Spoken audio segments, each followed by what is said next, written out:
Imagine you just landed in Vietnam and the air is warm, it's a little heavy, it smells like motorbike exhaust and something sweet you can't figure out.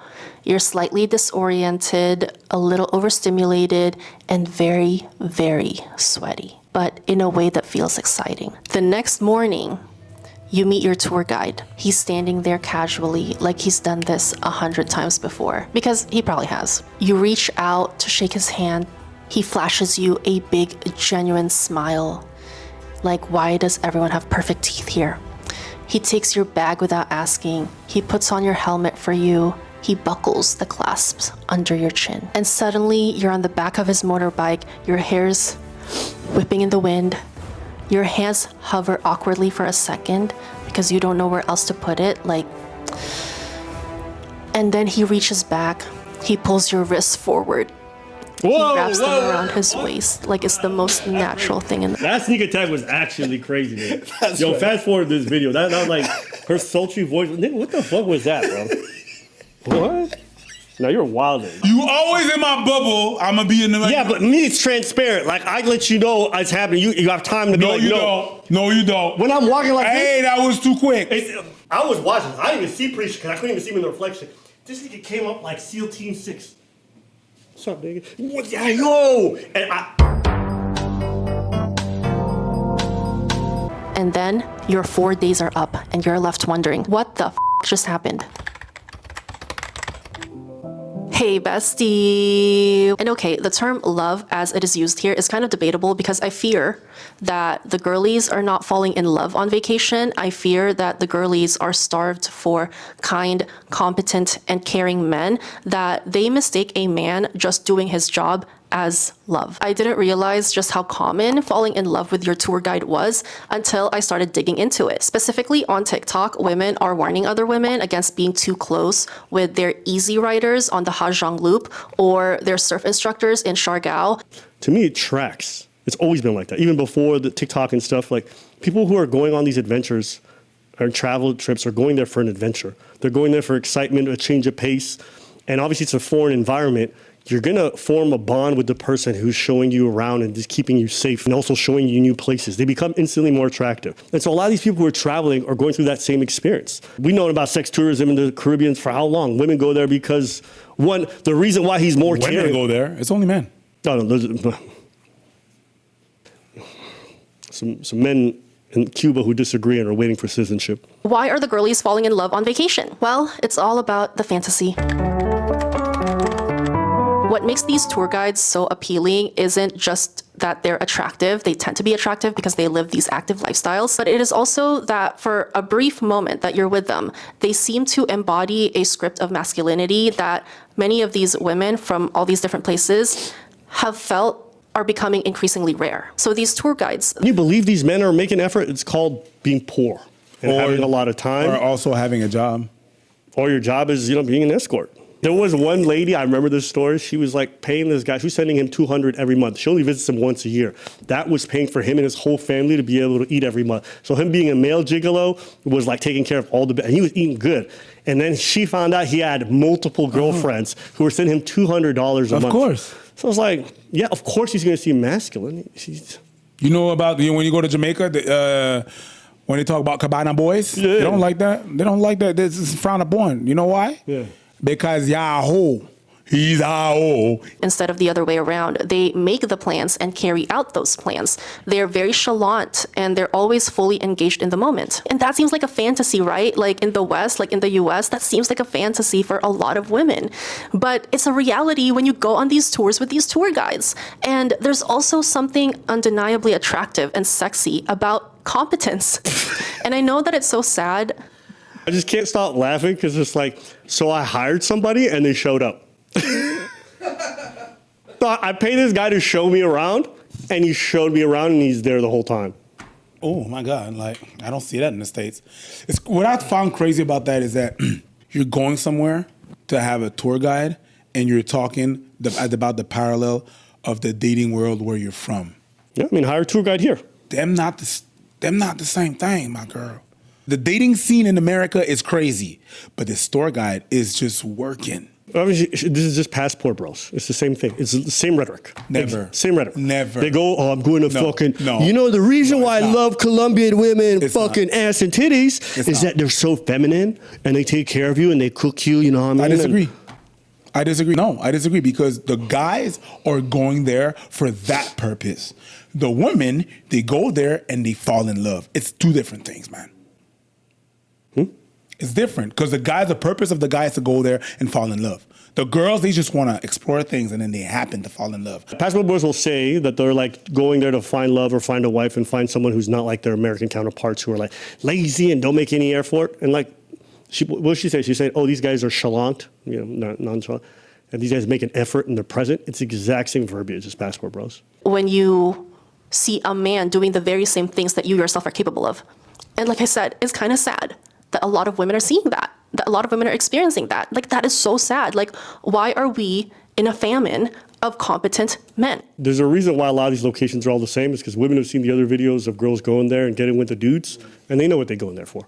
Actually, I reject what you said earlier. Why they go in there, they might not overtly say it, but there's a reason why they're all going to that part of the Philippines, what's called Siargao, Siargon, where all the surfers are. There's a reason why they go in there. They seen the videos, they seen the dudes, the surfer Filipinos, they trying to fuck. Man, there was one TikTok girl who was like, oh my God, how do you travel as a broke girl? It was just her doing highlights of videos of her with other dudes who were like paying for her boat rides. It's like, and you know what killed me? If you go in the comments, a couple of girls like, oh, I dated that guy. And they would timestamp it. So traditionally, when men travel abroad in search of a partner or love, there's usually a very clear ideology attached to that. They complain about Western women. They say women back home are too independent, too educated, too feminist, too difficult. They are looking for what they imagine are better women. This script, so I wanted to address this point that the women finding love outside of the West, going to Vietnam, to the Philippines, to Siargao, like... All right, so what do you think? Not the same as the PB&J bros, because the women, they're not usually booking their flights and saying that, like, I'm gonna go abroad and find better men, because these men back home ain't it. Like, they're not making think pieces about how American men have failed them, and therefore they need to go outside of America to find a man. So these women are not building an ideology around it the same overt way that men often do. It's not eat, pray, love. It's, it comes, eat dick and whatever, roam. I think she's extremely biased about what she's doing. At some point in the video, you probably missed it, but she's saying, she says it a couple of times. She says, I'm for the girlies. I'm always going to be for the girlies. So it's kind of like she purposely defends her girls no matter what. Mm-hmm. But yes, it is the same thing. There's some women that do, there's some men that do that, definitely. There's some women that do that. There's a lot of things that we both do, men and women. It's just slightly different, so sometimes you miss it. There's some passport bros. There's some eat, pray, love girls. Same shit. Ladies, there's a way that you depict some nasty shit that y'all do, and you depict what? Now you ask me to do this shit, I'm doing this shit. You depict some nasty ass shit that you do. And it's all right that you do it. And I understand why you do that.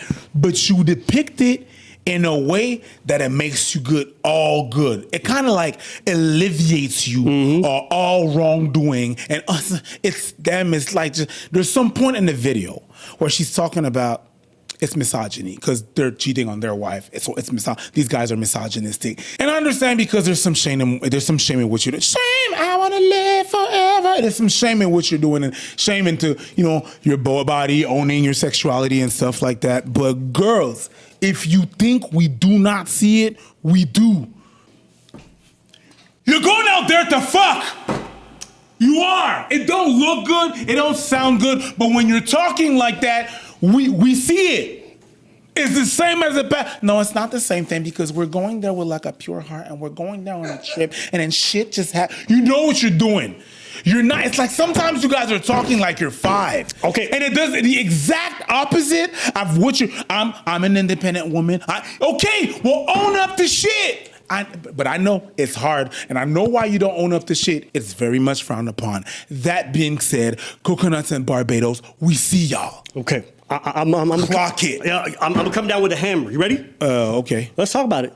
Ladies, This behavior is predatory. I see some power dynamics. I see some financial insecurity involved. You hired the person, then you fucked them, and you know you're going to leave. I mean, I feel like that's exploitation. I said that shit. Manipulation. Now, if we want to be honest, this shit is nasty. It was nasty when these old ass ladies was doing it in the Dominican Republic or wherever the fuck it was, because the economic difference is the only reason a lot of these dudes is even fucking y'all. And then you also want to frame yourself as the victim. And at home, when they do shit like that, you call them out. You're like, the power dynamics. That's a word that you like to say. But look at you. I was going to Cuba, and I've seen old ladies give PlayStation, whole ass PlayStation to the boy, them.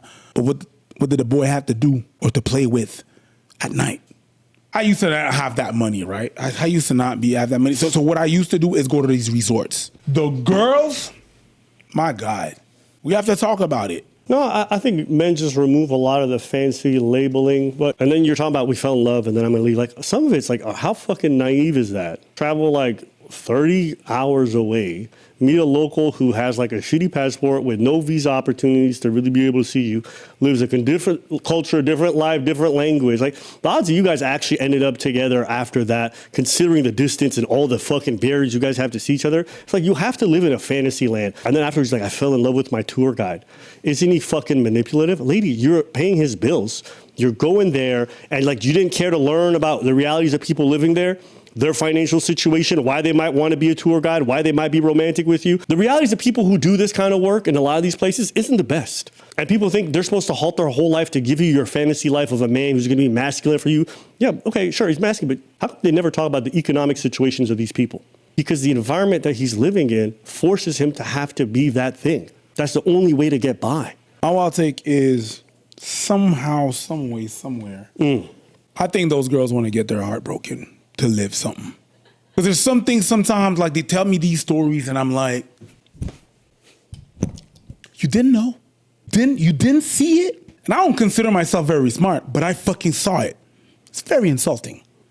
How you don't have a TV, you don't have internet connections, you don't have stories, you don't hear these stories ever. I think you knew exactly what the F you wanted to do when you went there. You wanted, let me be a princess for 4 days. Let me just go out there, pay a little money, live something. And then after that, I feel yucky because it's whack. It don't taste good. It's not nice. I mean, it tasted good when I was doing it, but now the aftertaste tastes not that good. I'm gonna say he broke my heart. All my wrongdoings, my bad decisions, everything that I did. I think somehow, some way, some of you knew exactly what the fuck you were doing, and those who are making content, they decide to profit from it. The only way you don't think that is because you've always lived in a first world country, so you don't understand abject poverty. You don't get it. You don't get it. You know, like, people ask, like, what's it like living in Ethiopia? You can't explain a third world experience to people unless they live it and they go there.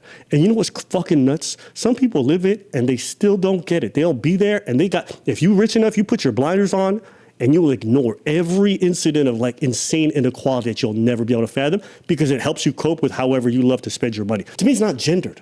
It's a class thing. They have less than nothing. They have zero upward mobility, zero opportunity. Do you guys understand what that's like? You have to wake up every day and yesterday is gonna look like tomorrow. There's no education system that's gonna fucking save your life. If you are born in a fucked up situation, it is over. You know, one of the biggest graces here in North America is you can be poor on welfare, your kid go to public school and they can fucking make it. And there's so many kids like that. Yeah. Go there and try to do that. You're born and you're forfeited. No. This girl made me hate the saying, I'm just a girl. It's predation, like Abba said. It's 100% that.